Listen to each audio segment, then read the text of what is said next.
Director ரஞ்சித்தை நான் என்னோட குருநாதர் பாலச்சந்தராகவே பார்க்குறேன் அப்படின்னு ரஜினி ரஞ்சித்தை பாராட்டியிருக்காரு. கபாலி படம் எப்படி வந்திருக்கும், இந்த படத்தை ரஜினி பார்த்துட்டாரா, அவருக்கு திருப்தி தானா அப்படின்னு பல கேள்விகளை ரசிகர்கள் எழுப்பிட்டு இருக்காங்க.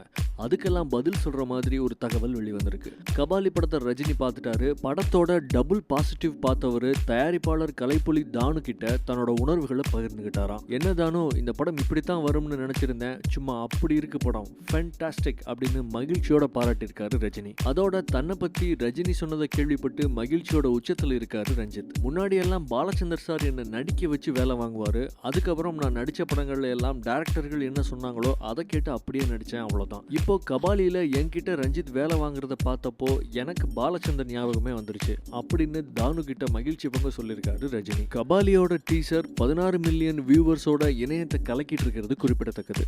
யார் அவன் அப்படின்றப்ப நான் சொல்லட்டுமா அப்படின்னு நான், அவன் பொறப்ப சொல்லவா சிறப்ப சொல்லவா? முதல்ல பொறப்ப சொல்லு. பேரு மருது, ஊரு தலையங்கோட்டை, இனத்துல சிங்கம் குணத்துல புலி. சிறப்பு எதை சொல்ல, எத்தனைய சொல்ல? அவன் மல்லு வேட்டி மடிச்சு கட்டி மார்பலக திறந்து காட்டி 8 வச்சு நடந்து போனானா ரோட்ல பட்டு கொடுத்துன பொண்ணு கூட 10 நிமிஷம் நின்று பார்க்கும். 10,000மோ 15,000மோ தெரியாது. சத்தியமா தூங்கவே மாட்டாங்க. என்னவா இருக்கும், எதுக்கு இந்த காசு, யாரா இருக்கும், நாளைக்கு வந்து சேர்த்து எக்ஸ்ட்ரா கேட்டாண்ட என்ன பண்றது, சூரிய நம்பி எந்த கேட்டு கொடுக்கலாம் அப்படின்ட்டு டைரக்டர் முன் வருவாங்க. முத்தியாசம் கூப்பிட்டோன்னே படப்படப்புன்னு வேர்க்கும், ரைட்டு வண்டி வேர்க்குது, ஆக்ஷன். டே மருது என் அப்பத்த இடுப்பை பார்க்காதன்னு சொன்னேன். அப்ப இடுப்பை பார்க்க இல்லை ரெடி ரெடி ரெடி ரெடி ஏன்னா சாட்டு பங்காளி பாயிண்ட் ஆஃப் ஏதோ ஒன்று எடுப்பாங்க, இப்படி இங்கிட்ட வச்சு இப்படி செசன் செசன்.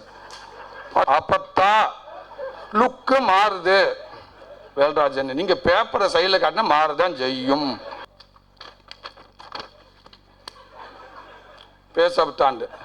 டேய் மருது, என்னடா நினச்சிக்கிட்டு இருக்க, என் பேரை சாதாரண இல்லடா, டே உனக்கு நான் சோறு போட்டு வளர்க்கலடா, அதை போட்டு டேக்கு ஓகே. மாஸ்டர் இருந்துச்சு. அப்போ மாஸ்டர் வந்ததுக்கப்புறம் அப்பத்தா எப்படி மனநிலையோ அதே தான் நான். முடிஞ்சு போச்சு. நம்ம 5 நாள் முடிஞ்சு வச்சு கதை. அப்படியே இந்த ஒரு மாதிரி சன்னி வந்த கோழி மாதிரியே தெரிவேன்.